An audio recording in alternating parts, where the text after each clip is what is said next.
अब भगवान विष्णु एक तरफ जो लक्ष्मी जी ने शाप दिया था उस शाप की पूर्ति होती है, दूसरी तरफ देखें एक हयग्रीव नाम का राक्षस देवी की आराधना कर रहा था और देवी से वरदान मांगा कि मेरी किसी से मृत्यु न हो। मृत्यु तो होगी लेकिन यह नहीं हो सकता कि मृत्यु न हो।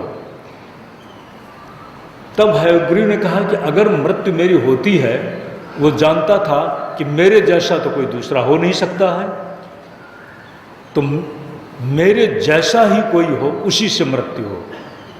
इस तरह का वरदान पा लेने के साथ हयग्रीव देव संपत्ति को लूटने लगा। देव संस्कृति का आधार है वेद, वेदों को चुराने का उसने उद्योग किया। अगर आपके उद्योग का मर्म, आपकी कोई व्यवस्था का प्रामाणिक ग्रंथ नष्ट हो जाए, चुरा लिया जाए, आज मान लीजिए संगीतकार है, इतने संगीत तो उसको सब याद नहीं होंगे, तो संगीत की वह जो पुस्तक है, जो चौपड़ी है, अगर वह कहीं खो जाए, कोई चुरा ले तो बड़ी परेशानी पैदा हो जाएगी, उसका तो सारा काम ही रुक जाएगा। तो देव संस्कृति का आधार वेद, उस वेद को हयग्रीव ने चुराने का आयोजन बनाया। तब भगवान ही हैं जो बचा सकते हैं। हयग्रीव का वध करने के लिए जब भगवान विष्णु का ये मस्तक कट गया प्रत्यंचा से, तो एक घोड़े का सिर उनके उस सिर पर लगा दिया गया है और उसी सिर से भगवान ने कहीं ब्रह्म विद्या का उपदेश किया है। हयः शिरा, इसलिए उनका नाम ऐसा भी पड़ गया है। ये माया की शक्ति बड़ी प्रबल है। उस माया की शक्ति जो भगवान विष्णु को भी प्रभावित करती है, यहाँ तक जिस समय मधु और कैटभ से ब्रह्मा जी को भय पैदा हो गया। ध्यान देना, मधु और कैटभ का जन्म भगवान विष्णु के कानों के मल से हुआ है, कानों के मल से, और ब्रह्मा का जन्म हुआ है कमल से। एक का जन्म हुआ है कमल से और मधु कैटभ का जन्म हुआ है मल से। कमल में और मल में फर्क है। क्या फर्क है? कमल से आप सुगंध पाते हैं, कमल से एक सुवास मिलती है, और कमल में आप भगवान को भी बिठाते हैं। कमल वासिनी विरोधाभास है। तो जब विरोधाभास है, एक सात्विकता की भूमि में बैठा है और दूसरा राजसी भूमि में बैठा हुआ है।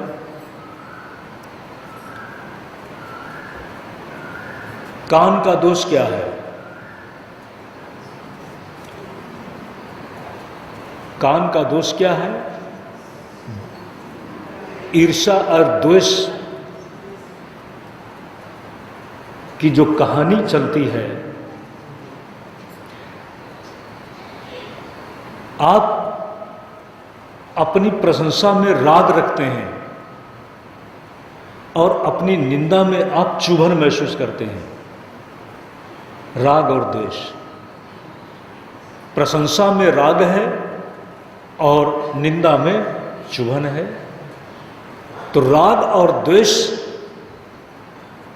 राग का मतलब अपने नाम के साथ राग, अपने चरित्र के साथ राग, और द्वेष, अपनी निंदा के साथ द्वेष, यह हमारे कानों का दोष है। ध्यान देना, इन दोनों में ईर्ष्या द्वेष तो होगा। जब एक ही जगह से, एक ही पिता से जन्मे हैं, एक नाभि कमल और एक कर्णमल से, तो जो मल वाला है उसका मन मलिन है। मल से जन्मे हुए का मन तो मलिन होगा। इसलिए उस मलिन मन वाले मधुकैटभ ने ब्रह्मा को देखकर ईर्ष्या से जल पड़े। और ध्यान देना, जिसका सात्विकता में जन्म होता है उसको कहा जाए कि जरा किसी को मारो तो कहेगा आप मारो, काम मत ही, क्योंकि वो मारने का काम नहीं कर पाएगा। और जो राजसी वृत्ति में जन्मा है कहेगा ठीक है।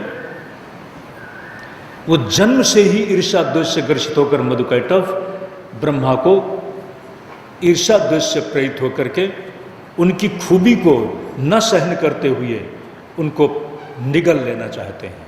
उस समय ब्रह्मा ने प्रार्थना किया है।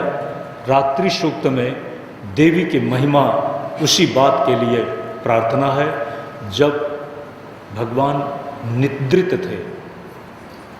ध्यान देना, निद्रित थे। ब्रह्मा जी की स्तुति से भगवान जगे हैं। रात्रि सूक्त के माध्यम से देवी की महिमा का व्याख्यान करते हुए श्री ब्रह्मा जी ने अपनी स्तुति से देवी को प्रकट कर दिया। और देवी प्रकट होकर के जो उनकी निद्रा शक्ति के रूप में उनकी चेतना शक्ति को दबाए हुए थी, उसमें जागृति ला दी। और इसी के साथ भगवान विष्णु मधु और कैटभ के साथ युद्ध करते हैं। ध्यान देना, 5000 वर्ष तक युद्ध चला है, लेकिन मधुकैटभ थकते नहीं हैं। और आखिर में उस महामाया के द्वारा सम्मोहित किए जाने पर ज्ञानी नाम अभिचेतांसी देवी भगवती ही सा, वो महामाया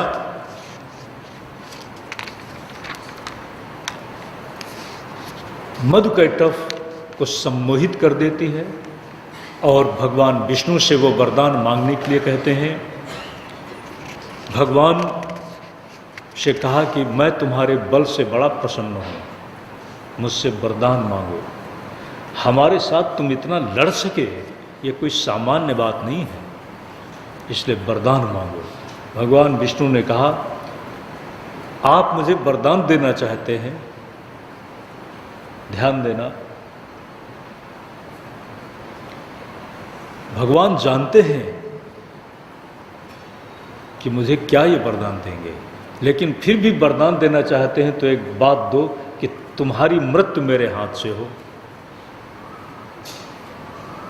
वचनबद्ध थे, उस वचनबद्धता में से अब बचने का कोई उपाय नहीं था।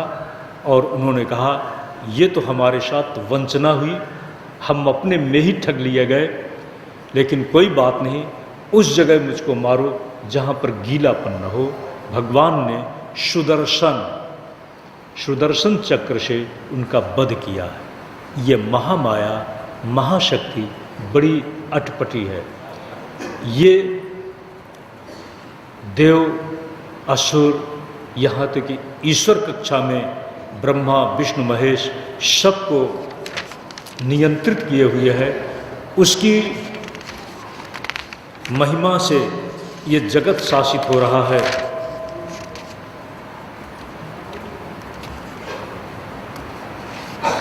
उसकी महिमा में ही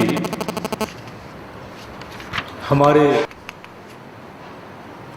सुदर्शन, ध्यान देना,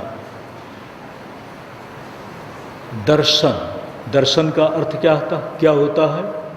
देखना। और सुदर्शन, सुंदर दर्शन। मधुकैटभ भगवान के ही अंगों से तो जन्म लेते हैं ना।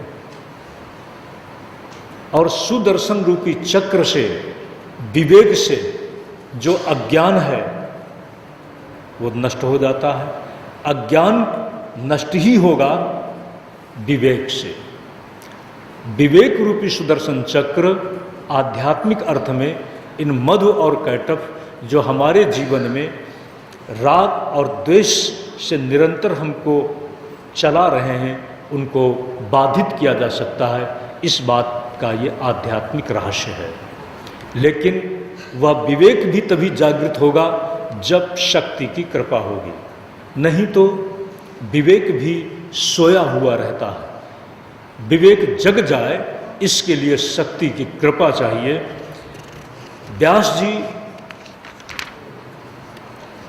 तपस्या करने के साथ शौनक भगवान शंकर से वरदान पाते हैं। सूत जी महाराज शौनकादि ऋषियों को आगे कथा सुनाते हुए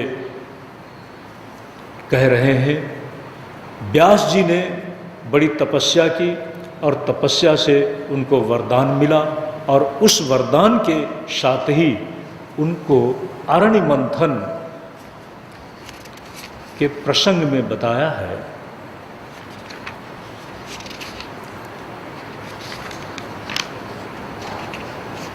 एक ऋषि अपनी दिनचर्या में यज्ञ आदि के कर्म को संपादित करने के लिए कभी वह जंगल में जाएगा, यज्ञ के लिए आवश्यक संविधाएं जुटाएगा और सामग्री जुटाएगा, यही तो उसका कर्म है। उस यज्ञ की अग्नि बुझ न जाए, अगर अग्नि बुझ चुकी है तो अग्नि को फिर से अरण्य मंथन के द्वारा प्रकट करना होगा। ये उसकी एक व्यवस्था है। कहते हैं व्यास जी जिस समय अरण्य मंथन की प्रक्रिया में थे, उसी समय उनको एक घृताची नाम की वहाँ पर अप्सरा आई है, और उस अप्सरा को देखकर उनके मन में एक विकार पैदा हुआ है, और उस विकार के साथ ही कहानी थोड़ी सी अटपटी है, लेकिन बिल्कुल हम संक्षेप में बात करेंगे। उस घृताची के माध्यम से ही कहते हैं घृताची भी व्यास जी को देख करके सकुचा गई है।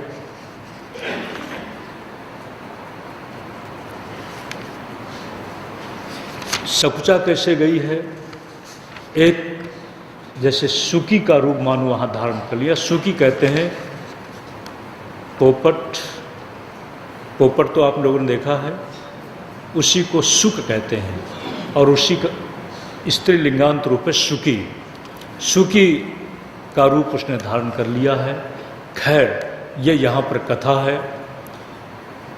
घृताची के माध्यम से सुखदेव जी महाराज का जन्म हुआ है। जन्म होने के बाद एक पिता की चाह, जिस चाह में एक भाव छिपा था, अपुत्रस्य गतिर्नास्ति पुम नाम का नरकात् त्रायते या सपुत्रा, आज वो मनोरथ तो पूर्ण हुआ, हमारी जो तपस्या थी वह तो पूर्ण हुई। सुखदेव जी को देखकर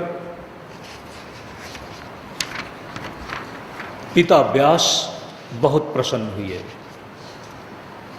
देखो, पुत्र स्नेह बहुत प्रबल होता है। महाभारत में धृतराष्ट्र ने कहा है, पुत्र स्नेहस्तु बलवान। जिस समय दुर्योधन आदि सब युद्ध में, धर्म युद्ध में खत्म हो चुके हैं, 5 पांडव बचे हैं, पूरा हस्तिनापुर शोकाकुल है। धृतराष्ट्र आज बड़े ही शोक में, माता गांधारी आज बड़े ही शोक में डूबे हुए हैं, लेकिन उनके पास जाना तो है। भगवान श्री कृष्ण पांचों पांडवों को अपने साथ लेकर के धृतराष्ट्र के पास गए हैं। धृतराष्ट्र को पूरी घटना सुनाई। हालांकि संपूर्ण घटना जो संजय प्रत्यक्ष देख रहा था, पूरे विवरण के साथ धृतराष्ट्र को पहले ही बता दिया था, लेकिन फिर से भगवान श्री कृष्ण ने बताया कि राजन, जो नहीं होना चाहिए था, न चाहते हुए भी धर्म युद्ध हुआ। और बड़े खेद की बात है, वह दुर्योधन जो किसी भी समझौते के साथ तैयार नहीं था, अन्याय का सहारा लेकर न्याय और नैतिकता को ठुकरा दिया, हमारे अंतिम प्रयास को भी नकार दिया। और आप दुर्योधन को उसके दुस्संकल्प से बचा न सके, उसे मोड़ न दे सके, उसका परिणाम युद्ध हुआ। और आज बड़े खेद का समाचार है कि हम आप सब, आपके पुत्र, पांडवों के चचेरे भाई के खत्म होने से शोकाकुल हैं। लेकिन जीवन की जो गति है वो तो चलती रहेगी। जीवन कभी भी रुकता नहीं है, समय का प्रवाह कहीं पर भी ठहरता नहीं है। न मालूम कितने प्रियजन हमारे बीच से जाते हैं, हम सब चिताओं में उनको जलता हुआ देखकर दुख में डूब जाते हैं, लेकिन फिर से जीना तो पड़ता है। ये युधिष्ठिर आपके पास आप से आशीर्वाद चाहता है, आशीर्वाद दीजिए। माता गांधारी सहन नहीं कर पाई, बहुत कुछ बोला कि कृष्ण, अगर आप चाहते तो युद्ध को रोक सकते थे। बड़े आदर्श की बात की, लेकिन भगवान कृष्ण ने बाद में माता गांधारी को बताया है कि माता, दुर्योधन जब भी तुम्हारे